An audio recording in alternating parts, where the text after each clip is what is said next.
A woman says a Florissant police officer took her phone during a traffic stop and copied and shared nude photos that were stored on the device. Thanks for joining us. I'm Kelly Jackson in for Mike Bush. And I'm Ann Allred. Now she is suing the officer. We've spent all day looking into these allegations and questioning police about what happened. 5 on Your Side's Megan Kernan is live in Florissant to break down the case and how the FBI got involved.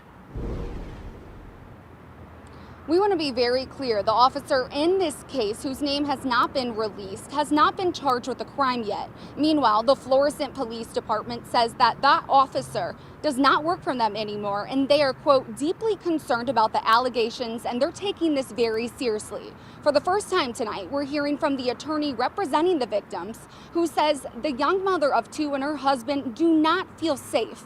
They feel violated. How could she have known? It's an extreme situation, and I think it's an elaborate plan from an individual. Heidi Sigaton is the Clinical Programs and Education Director at Safe Connections. She says they see many cases where victims' images are taken without their consent. It's very upsetting that someone would not only abuse their power and their position, the way this officer did, but then use that to intrude someone's very personal space and their most intimate relationship in their life. In February, a woman says the unidentified Florissant officer pulled her over during a traffic stop and asked her to pull up her insurance information on her phone. A lawsuit claims the officer took the phone to his patrol car without her consent and copied nude and intimate photographs of both her and her husband.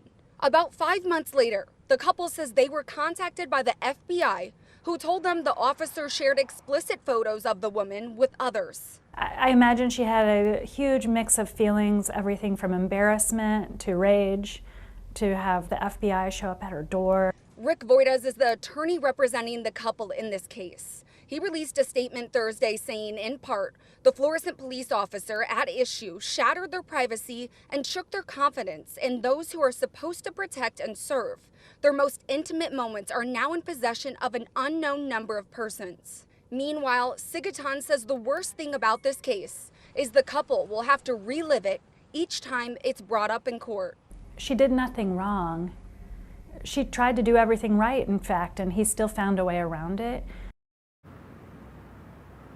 The FBI St. Louis division is leading the investigation, and Florissant police are cooperating in that investigation. Rick Voitas says they're looking forward to the discovery process in court to find the exact truth about what happened to the woman and other victims. Live in Florissant, Megan Kernan, 5 on Your Side.